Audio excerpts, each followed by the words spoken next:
Donc typiquement, dans Copilot, donc ça c'est pour la partie Management Studio 21. Donc comme dit, il y a une grosse différence au niveau du setup. Je vais y arriver. Tools, Options. En fait, le point de terminaison qui est à utiliser, il est dans la souscription. Donc là, par exemple, moi j'ai une configuration, vous voyez, enfin, ça se voit pas, mais c'est ma souscription. Et si je regarde dans la partie IA, je vais juste vous montrer où ça se trouve.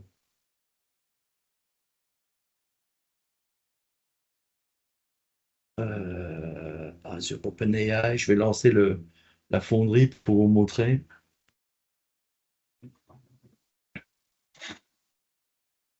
Donc, je me suis fait tout simplement un point de terminaison. Vous voyez, le nom, il s'appelle SSMS. Alors, j'arrive.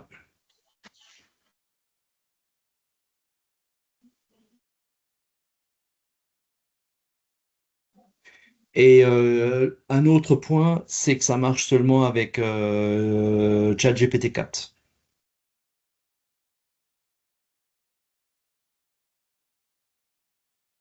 Ouais, il Donc, choisit lui-même le modèle, en fait. ouais, en fait, donc pour l'instant, ça marche qu'avec ChatGPT 4. Et donc, dans les déploiements, bah, tout simplement, je me suis fait un déploiement qui s'appelle SSMS. Et donc, c'est pour ça que vous voyez le nom là de l'autre côté. Donc, si je reviens en fait Mais donc, on à est ma d'accord machine, qu'on peut cibler n'importe quelle API compatible OpenAI. On n'est pas obligé d'aller sur Azure.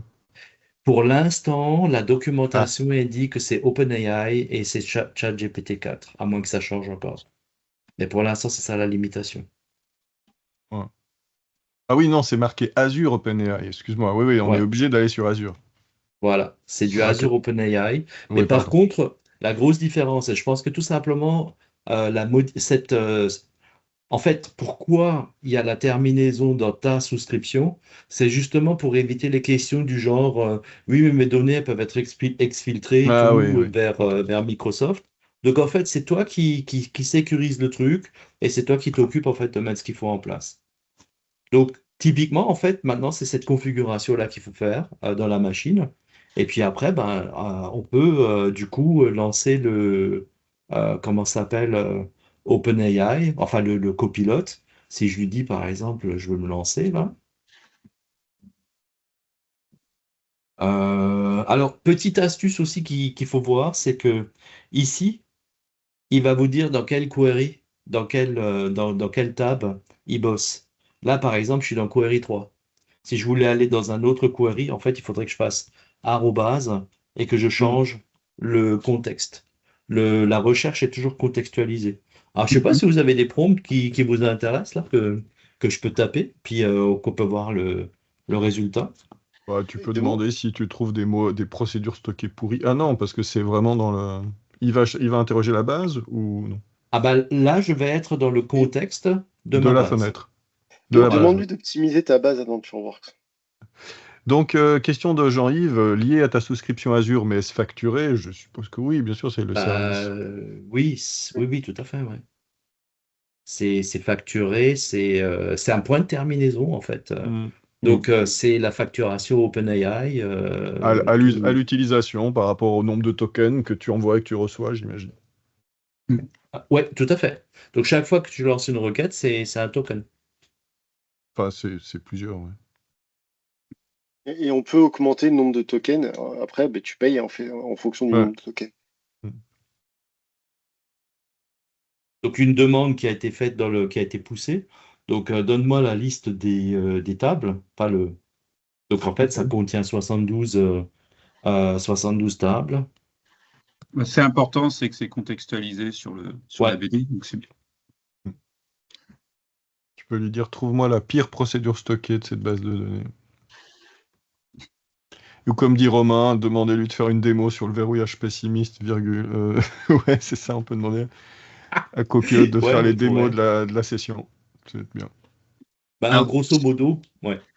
et sur les stats, là, ça fait quoi exactement? Ça va aller chercher la date des dernières updates de stats ou ça va regarder. Alors, On sait pas.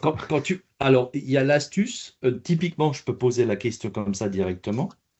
Et puis, je peux lui dire aussi, au lieu de faire ça, tu peux faire Give me the query to find Ouais. outdated stats. Et du coup, tu vas savoir exactement comment il fait.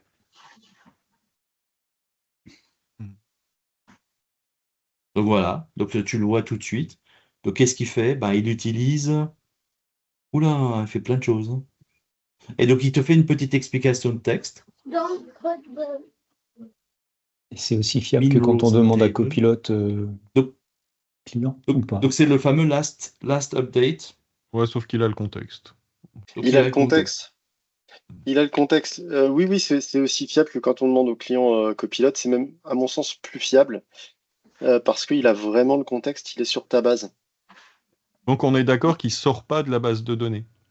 Non, il sort pas de la base de données. Tu peux pas lui Bah, dire, c'est- trouve-moi les derniers deadlocks qui se sont produits dans le système. Il ira pas regarder dans les événements étendus de System Health, par exemple. Ah, si, Alors, si, il est c'est dans ton instance. Oui, Ok. en fait, tu es dans le contexte de la base. Donc, tu as le serveur plus la base. Ok. Plus ces permissions que tu as le droit. Ouais, ouais. Par exemple, Ouais. si tu as mal configuré ton MaxDup, il va te le dire. Pose-lui la question, là. Donne-moi les recommandations par rapport au MaxDup. Regarde comment il est configuré, ton MaxDup, là. 0. T'as mis 0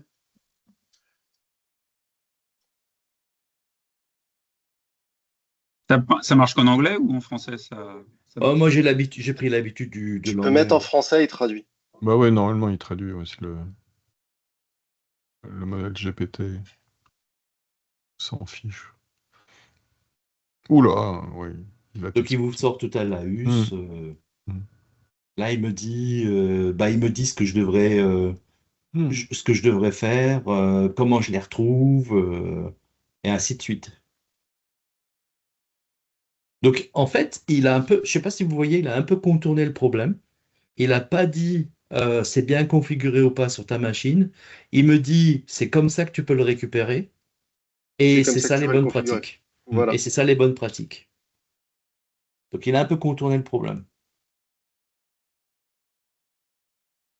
Chez moi, c'est configuré normal. Alors, c'est pareil, le MaxDop, maintenant, il y a la possibilité d'utiliser la valeur recommandée au setup. Donc, normalement, il est configuré avec la partie Voilà, tu voilà, l'as bien max degree configuré. of parallélisme, il est à 8. Tu l'as bien configuré. Si tu l'avais mis à 0, c'était pas improbable qu'il t'aurait dit ça aurait été mieux de le changer à 8. Et il t'aurait donné la commande pour Ouais, le faire. c'est possible, ouais. Donc en sachant que si vous n'utilisez pas Copilot, mais des trucs comme ChatGPT qui sont multimodales, vous pouvez copier une copie d'écran de ça et ChatGPT vous dit il y a un problème ou voilà ce que tu peux améliorer. Mm. Ce qui est super pratique. Mm. Bon, bah super, Alors, merci. et juste pour info, donc si vous allez dans Visual Studio Code, là vous vous retrouvez avec un copilote, tout ce qu'il y a de plus classique, qui est partagé dans le web. Donc vous pouvez faire du refacto de TSQL avec le copilote standard. Ouais, le GitHub Copilot, dont il y a une version Exactement. gratuite maintenant, mais qui Voilà. est sinon liée à un compte GitHub payant. Tout à fait. Et donc, simplement, ce qu'il faut faire, c'est dans les extensions, bah, il faut penser. Alors, moi, j'ai commencé à installer aussi des choses pour le support de Jupyter. Parce que si vous avez regardé dans Azure Data Studio, et vous avez une matrice avec les outils que vous pouvez utiliser à la place de ce que vous utilisez jusque-là. Et donc, je ne sais pas pourquoi ma machine, en fait, la caméra me bouffe 20% de CPU. C'est juste impressionnant. Donc, il y a cette extension ici. Vous pouvez faire du SQL Server Data Project aussi directement pour ceux qui veulent en faire. C'est quand même plutôt pas mal. Sans le Visual Studio, sans rien.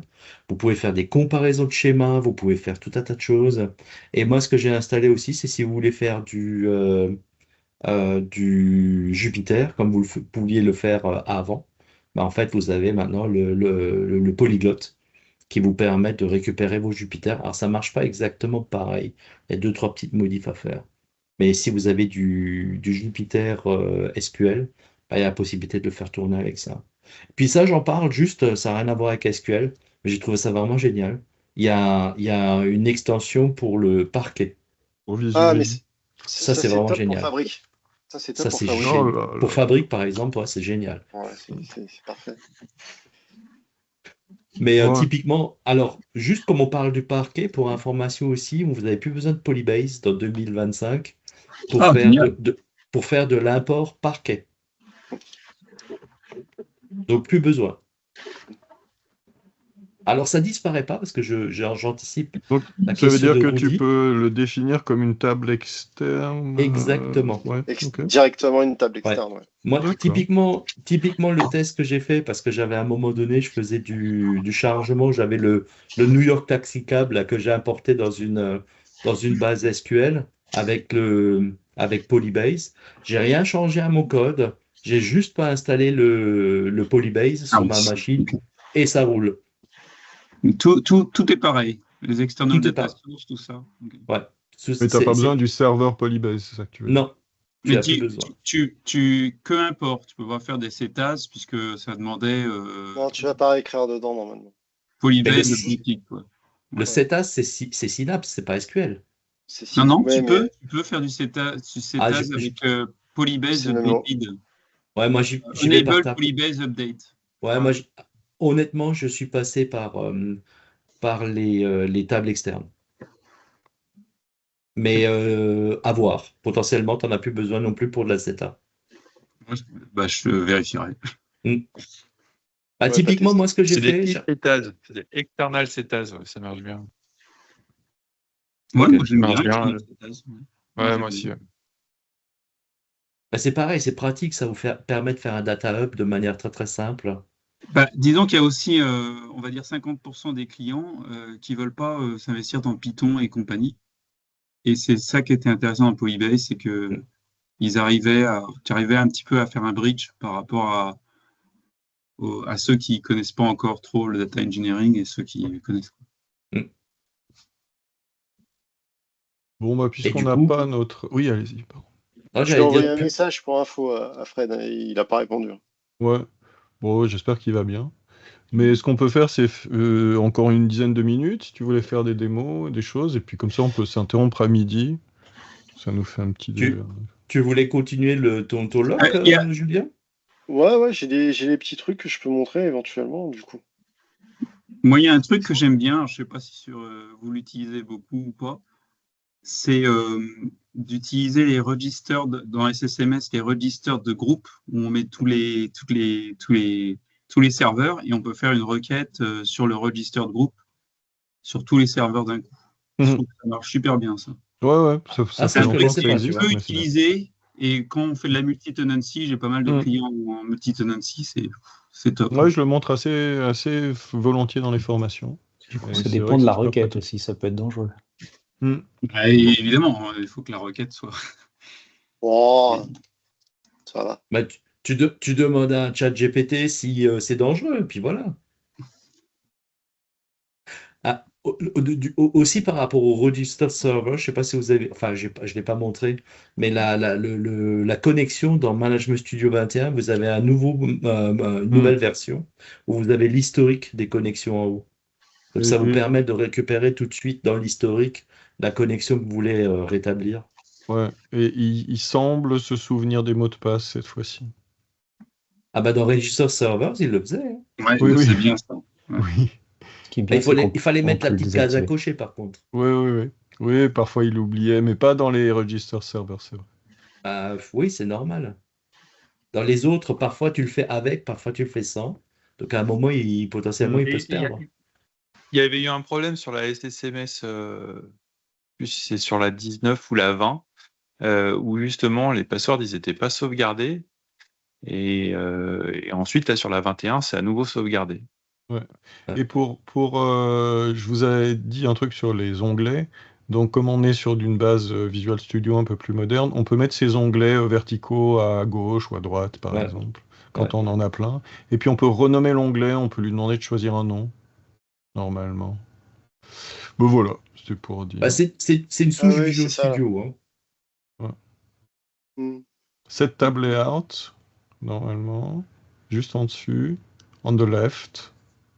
C'est rigolo. Pour les gens qui font beaucoup d'onglets comme moi, ils sont perdus, c'est plus rigolo. Ouais, voilà. Ouais, Et faudrait pour pouvoir mettre des couleurs sur les onglets, ça serait pas mal, ou des groupes même. Je crois qu'on Bah, peut. c'est- On peut. ah, Ouais, c'est c'est- Ouais, je crois c'est qu'on possible. peut, ouais. Ouais.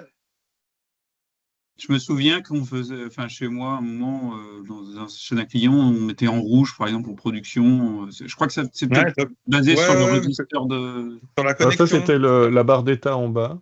Ouais, ça Ouais, c'est le Ah oui, la register barre d'état. serveur. La barre d'état, c'est vrai. Ouais, C'est vrai. Ouais. c'est le Et là, tu vois, register serveur, ça. tu peux mettre par projet, donc je pense que tu dois pouvoir colorier. Ah, Tu ça dois c'est pouvoir cool, ça, mettre un c'est truc. vraiment. Ouais. Donc, plus Ouais. aucune excuse pour laisser 54 onglets ouverts. Ah, si, justement. Profitons-en. Dans les trucs un peu sympas, comme je disais tout à l'heure, c'est surtout la mémoire qu'on vient un petit peu à regarder. Hop. Alors, c'était ça que je voulais montrer. Tac, là, j'ai pas de plan. Je vais lancer une procédure. C'est ni plus ni moins qu'un workload dans lequel ouais, je vais vous montrer les requêtes, mais il n'y a rien de très transcendant. En fait, je lance 3 requêtes avec 3 valeurs différentes. C'est la même requête, hein, mais elle est exécutée avec un SP execute SQL. Donc, elle va paramétrer. Exactement. Ça équivaut à mettre un option incompile après derrière. Mm. Aussi. Du coup, si je regarde le plan, clac, clac, clac, j'ai 3 plans différents. OK. Mm. On a une petite évolution où je vais relancer la même chose. Il va s'apercevoir que c'est la même requête. On fait un clear. Comme ça, on n'a vraiment plus rien. Hop. On va revérifier. J'ai plus rien. Clac. Mm. Je relance.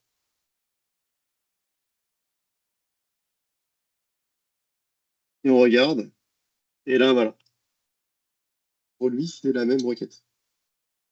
Pas compte, c'est ça. Voilà. Donc, ça permet de limiter le nombre de plans cache en mémoire.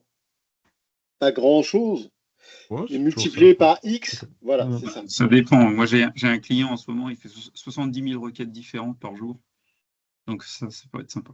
Non, mais moi, j'ai des clients qui font ça. On est dans ce cas-là, Clément. C'est-à-dire que là, comme ça, quand tu montes la démo, c'est rien. On est en phase. Multiplié par X, ça fait un chiffre. En fait, ça fait vite, très vite, un gros chiffre.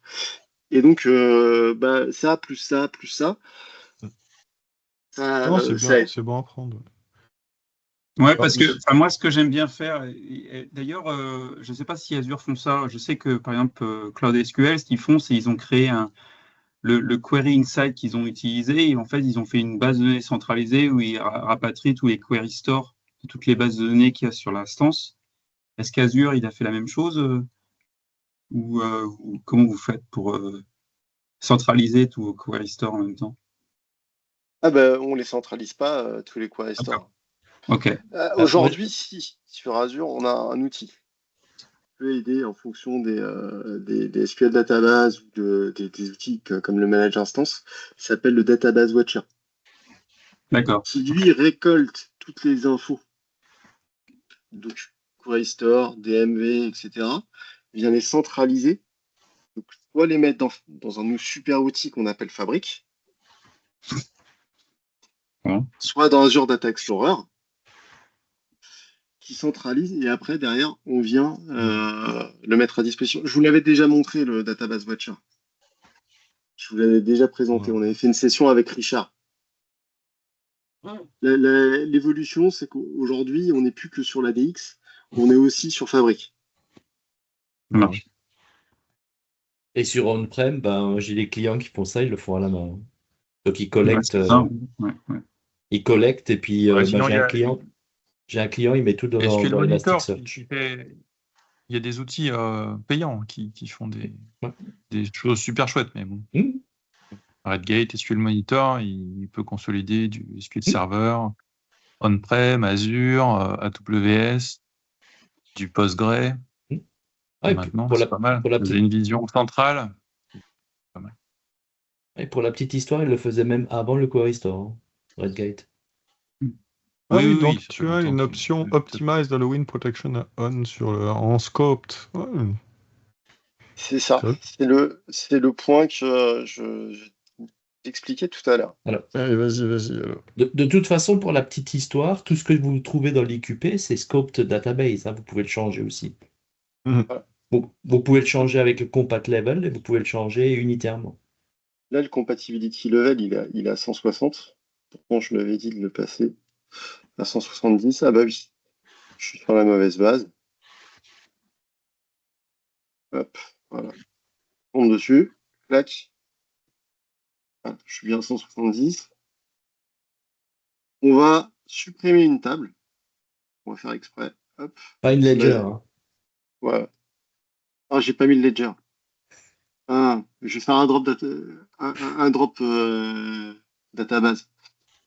Hop, je fais mon select. Donc j'insère des données à partir de l'autre. Je crée une primary key. Jusqu'ici, tout va bien. Je commit, c'est mieux. Hop. Là, on va revenir à l'état initial, c'est-à-dire que je vais activer le query store.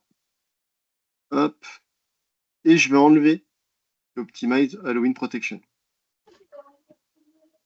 Et là, je vais faire une transaction simple, mais je vais changer l'ID en même temps que j'insère. C'est ce qui s'est passé. Vous connaissez, je pense, l'histoire de Halloween Protection. C'est passé il y a quelques années. C'est récent, hein. C'était lors d'une mise à jour d'une base salariale qui a eu lieu le jour d'Halloween, où en fait, Dans les années 80. Hein. ouais, c'est ça, Ça date, ouais. même 76, je crois, Ouais, c'est ça. de mémoire. 1976. Tu vois. Je confirme. C'est IBM, je crois. Ouais, et en fait, pendant la mise à jour de la base salariale, grosso modo, on demande d'aller jusqu'à 30 000 en fonction des trucs. Et ben tout le monde s'est retrouvé avec une base salariale à 30 000, même ceux qui ne devaient pas arriver à 30 000. Parce que le moteur s'est trompé, il a été jusqu'à 30 000. Il a bloqué. Et donc là, moi, l'idée, c'est pas qu'on arrive à ça. Donc on a réussi même ça fonctionne, hein. Depuis des années, on a bloqué cette chose-là. C'est-à-dire qu'on ne le fait pas sur toutes les lignes, le moteur ne vient plus à se tromper. Mais ce que je veux pas, c'est qu'on aille page par page et qu'on vienne modifier page par page.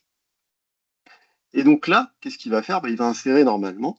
Et quand il voit qu'il y a ce genre de choses-là, il utilise TMDB pour pas se tromper. Et si on regarde, hop, Donc, tu avant, veux dire après, qu'il fait un spool, par exemple. Enfin, exactement, exactement. Tu vas voir, je vais te montrer. Là, je vais faire la même insertion avec C'est quoi le l'optimisation. rollback? Tu fais un rollback?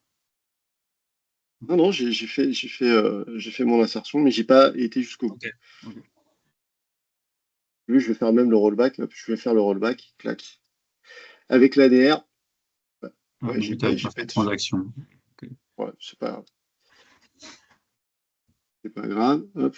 Ce que je vais faire, c'est que je vais le faire hop. Attends, on va voir un truc. On va voir s'il l'a bien pris, parce que sinon, faut que je recommence. Ouais, c'est bon. Il a fait comme je voulais. Hop, je refais la deuxième transaction.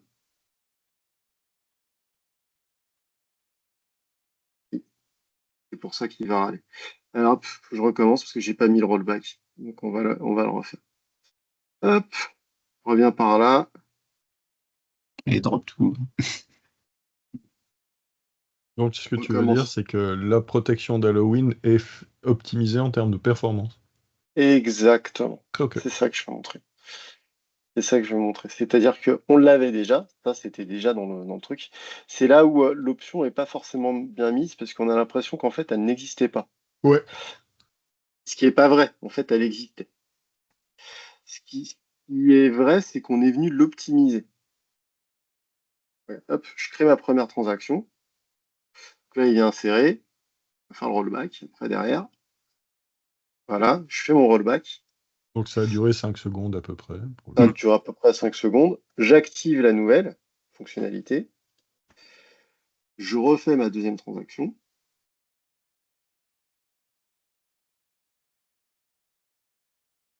Ça dure Je un fais peu. mon. Ça a duré un peu moins, exactement. Et ça, on va le voir là tout de suite. Ah oui, le Quest. Voilà. Là, regarde, j'ai 2 plans d'exécution. Je Mm. vois que là, TMDB, la première, elle m'a coûté 78 mégas en TMDB. Mm. Temps CPU, j'ai eu 3 millisecondes et 5 millisecondes en moyenne. Là, c'est même pas une milliseconde au total sur la 3 deuxième. secondes, 5 secondes. Ouais. Ok. Et si on compare les plans d'exécution, tout ça qui est intéressant, je retourne là, Ah ouais, tu vois. j'ai les 2 plans d'exec. Bon, j'ai du mal avec cette vue-là. C'est de ma faute. Hop, m'en veux pas, mais Ouais, je préfère à l'ancienne. Regarde, là, ouais, il y a un spool, effectivement, ouais. tu as un table spool et c'est surtout ton coût à la fin, il est à 1447 Mm. avec du parallélisme et compagnie. Mm. Pour un truc tout simple, là, tu as un coût qui est effectivement à 2832, donc il est plus important, mais tu fais plus de table spool. Mm. Ok. Et en termes de temps, on est largement meilleur. Et l'option, il n'est pas mis par défaut. Non, faut venir justement le mettre. Pourquoi elle n'est pas mise par défaut? Pour l'instant, elle n'est pas mise par défaut. Il y a Aussi. il y a des contraintes ou des problèmes? Non, c'est parce que là, on est en train de la tester, tout simplement. Alors, Mais c'est pas et- improbable. C'est pas improbable que ce soit mis par défaut après quand tu Ah, d'accord. créeras une base sur SQL 2025. Et n'oubliez pas, tout ça, ça rentre dans l'IQP. Donc ça se pilote avec Le Query le Store, compatibility level. avec le compatibility Donc, level aussi. ouais. Donc potentiellement, à terme, en 170 sera activé par défaut. Mm. C'est Voilà. ça, ouais, c'est bien ça. Je subodore, mais j'imagine que ce sera comme ça, parce que c'était déjà comme ça avant avec l'IQP. Voilà. C'est typiquement quand tu crées une SQL, une nouvelle base en compatibility level 2022, tu avais toutes les nouvelles fonctionnalités. Par contre, tu récupères une base qui n'était pas en SQL 2022 avec un compatibility level par exemple 2019 ou 2016 ou 2012 ou 2008. Les nouvelles fonctionnalités ne sont pas par défaut, il faut passer derrière. Ouais, mais Dans certains c'est cas. quand même bizarre parce que quand on passe d'une version à une autre, on a juste à changer la version level et puis on profite des optimisations. Et là, il faut faire quelque chose de plus pour le faire. Alors, soit c'est pour les Pas, démos pour la non, 2025 et puis après ça pas toujours. disparaîtra. Pas Ouais, toujours. ça Pas dépend toujours. de. Là, on Ça est dépend encore des en fonctionnalités. CTP, donc Voilà, peut-être Ouais, mais que ça ça va. veut dire qu'il y a des drawbacks. Si on peut l'activer ou désactiver, c'est que on pense qu'il peut y avoir des effets de bord négatifs et donc on laisse le choix. Sinon, si c'est toujours positif, on laisse pas le choix, puis on Mm. bascule Ouais, je sais pas d'un parce niveau à un que autre et tu on en as, profite. quand Ça même, je rentre. pense, une habitude maintenant de Microsoft de permettre de désactiver en cas Tout à de fait. problème que Et, tu n'as pas vu à l'avance. Pour moi, c'est la même chose que le Query Store, en fait. Tout le monde voulait le mettre, mais c'est par défaut que depuis 2022. Enfin, je pense qu'il y a eu un moment, vous savez, dans SQL Server 2014, avec le nouveau moteur d'estimation de cardinalité, où ils l'ont activé par défaut, mais ils ont laissé aucun moyen de le désactiver, sauf Ouais, par ça, c'est nul. trace flag. Ils ont été un peu échaudés, je pense. Oui, et donc du coup, je pense que c'est mieux de pouvoir avoir la main. oui, et en même temps, si vous regardez le DB Compat Certification, en fait, c'est ça tout le principe. C'est de dire que même si vous faites un upgrade, ça continue à marcher comme avant. Donc typiquement, comme c'est le compat level qui drive ça, tant que tu fais pas une montée de compat level, tu as ce que tu avais avant. Ouais, mais Mais après, après, si tu montes ton compat level, tu as aussi la possibilité de désactiver sélectivement tu peux, une oui, amélioration. tout à fait. Mais si tu montes le compat, en fait, tu vas embarquer par défaut, tu vas embarquer tout ce qui est dedans.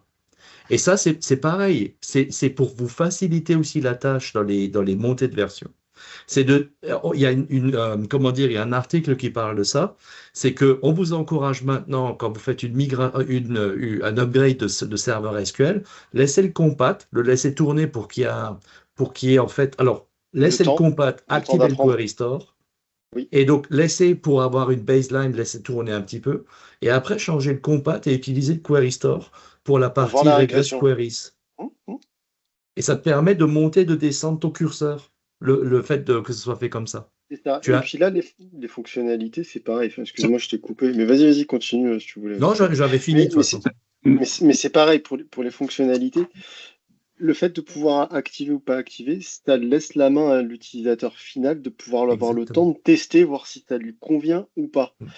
Et ça évite de forcer la main sur quelque chose qui, peut-être que dans 95% des clients, on a tous les tests que nous on a fait, on a vu que ça marchait bien. Mais peut-être qu'on a un client, ça va pas bien se passer. Ça évite de passer par le support, de demander au support de faire une feature exprès pour ce client, pour qu'après on puisse venir le désactiver. Au moins, c'est déjà fait d'avance. On passe une ligne de Non, mais commande et l'histoire, elle est réglée. c'est une stratégie, hein, mais la stratégie de Microsoft depuis 25 ans, c'est quand même d'avoir un nombre de paramètres qui est relativement faible par rapport à une base comme Oracle qui va avoir 2000 paramètres au niveau de la base. Et alors, il y a les trace flags, hein, c'est vrai, mais euh, en, en paramètres classiques, il y en a moins. Et bah, quand on change de compatibility level, on basculait sur les optimisations du niveau. Par exemple, l'insertion en parallèle, quand on passait en 130, bah, c'était automatique. Voilà.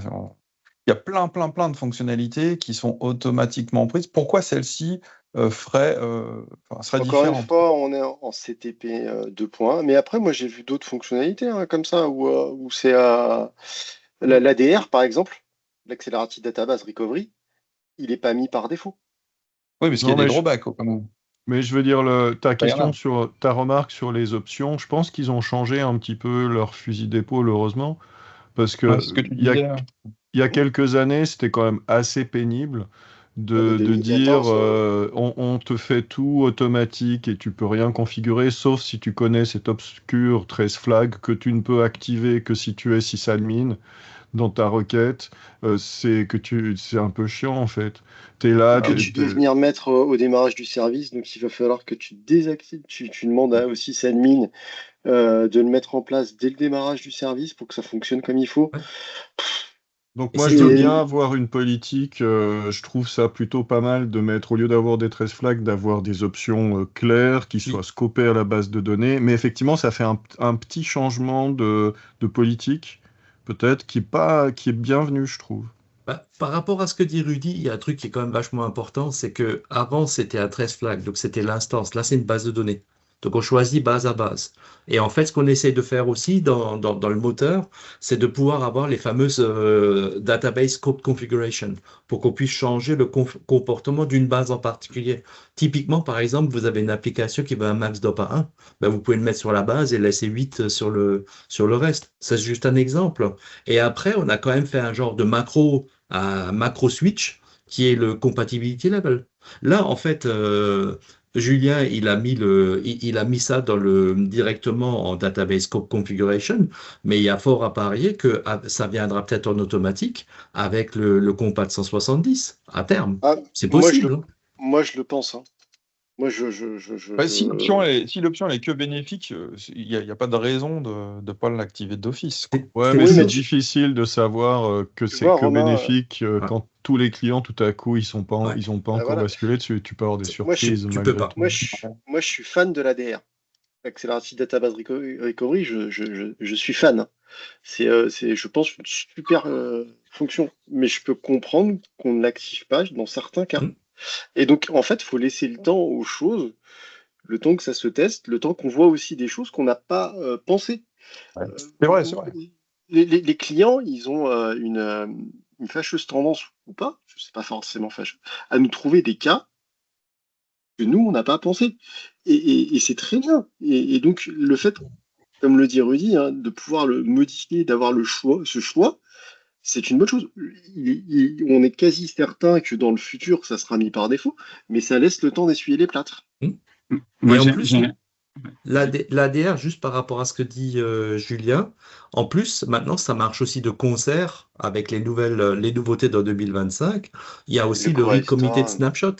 mais Et donc oui, là, on passe de optimiste, enfin de pessimiste à optimiste. Donc potentiellement, ça change des choses sur les applications.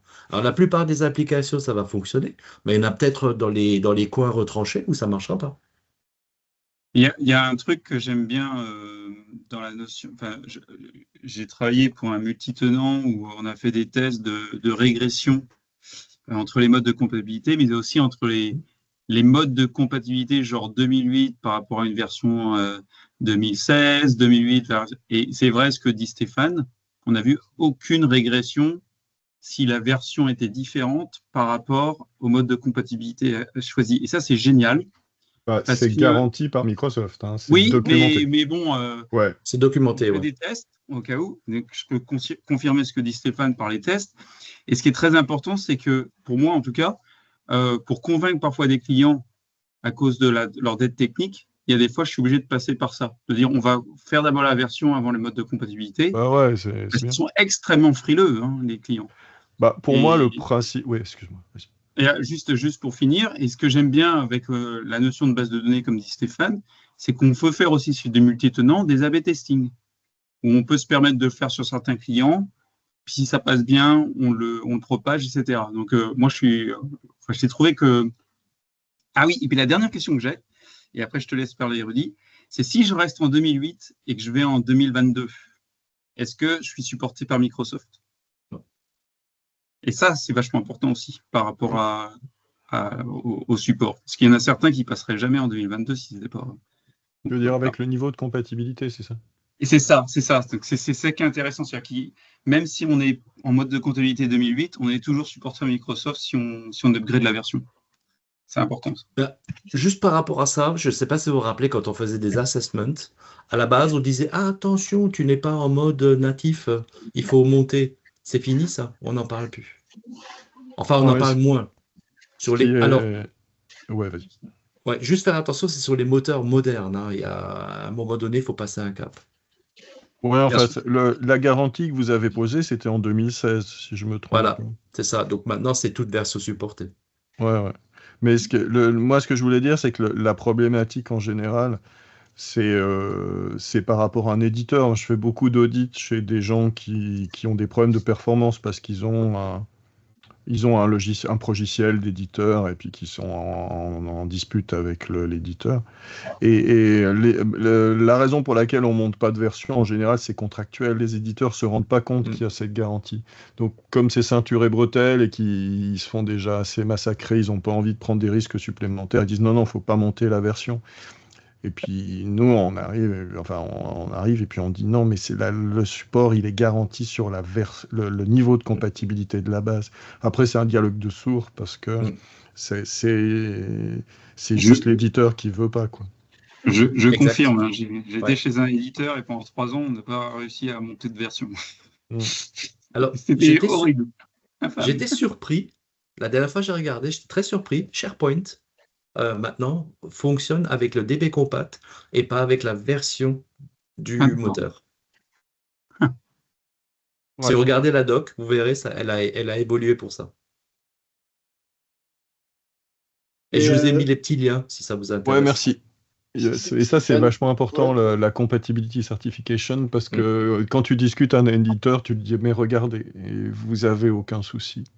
Pour la petite histoire, Stéphane, c'est parce que j'ai discuté avec 2-3 personnes chez nous en leur expliquant que il y avait ce truc-là qui existait. Parce qu'il y avait on avait des clients qui ne migraient pas à SQL Server, donc ils n'étaient plus supportés parce que SharePoint ne le permettait pas. Exact. Et j'ai trouvé la bonne Asdo, personne au c'est support bon. et voilà. Et moi, j'ai eu un client qui a migré Asdo. C'est bon, ça aussi? Ou c'est pareil que SharePoint? Tu sais, les Azure DevOps, ils ont sur on-prem et qui. Je sais pas du tout. Je sais pas Ouais. du tout. Je connais pas. Ouais, moi non plus. Ah, il y a des gens qui sont encore. Et en SSM, version on a entreprise. SSM qui a le même cas aussi. Ok, ok. C'est Oui, galère de migrer Asdo quand c'est on-prem. Ouais, Azure. alors Bah, j'ai eu des nouvelles de notre ami toulonnais. Il a oublié la session. bon, c'est pas Voilà. grave. Tout simplement. On la refera. On va voir avec lui, puis on la refera en session un soir, un truc comme ça. Et Il puis- m'a demandé si on pouvait la faire ce soir, mais je pense que ça va être tendu. Je te laisse t'organiser avec lui. Bon, à la rigueur, on peut remplacer celle de 15h15. Je vais voir avec lui. Ouais. S'il est prêt, pourquoi pas, ça peut être Je marrant. je te laisse t'organiser avec Ouais, lui. je vais m'organiser. Cool. Appelle-le parce qu'il est, Ouais. il est sur la route. Ça marche. Ok, bah merci pour ça, ouais, parce que j'aurais pu lui envoyer un message. Je vous propose que, à moins qu'il y ait des gens qui ont encore des questions, qu'on s'interrompe. On reprend à, je sais plus quoi là maintenant, 13h30. 13h30 avec Sébastien qui nous parle de différents trucs. Synonyme. Oui, et si vous voulez me montrer les projets dans Visual Studio, je crois aussi, SSDT, je pense, un truc comme ça. Ça vous va? C'est super génial, hein. Ouais, super. Ouais, très Quoi, bonne les session, Clément, projets ce matin. dans les Excellent. synonymes ou les projets? Les projets. Ah oui. Moi, j'ai Moi, j'ai utilisé bien aimé. ça.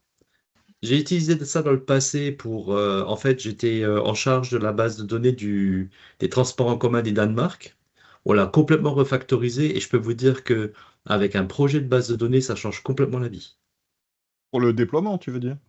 Ah, Ou pour le pour la design, gestion de pour version? pour le Ouais. design, pour les dépendances, pour comment ça s'appelle, les bonnes pratiques de codage. Hmm. Tu as des choses qui sont dedans, genre tu fais une clé étrangère, il te dit bah, il te manque l'index sur l'enfant. Ah oui, sympa. Donc, ou alors tu utilises par exemple arrobas identity, il te dit bah, faudrait peut-être que tu utilises scope identity, que des Hmm. trucs comme ça. Sympa, Mais effectivement. ça, c'est la partie émergée de l'iceberg, hein. Il fait beaucoup plus de choses derrière.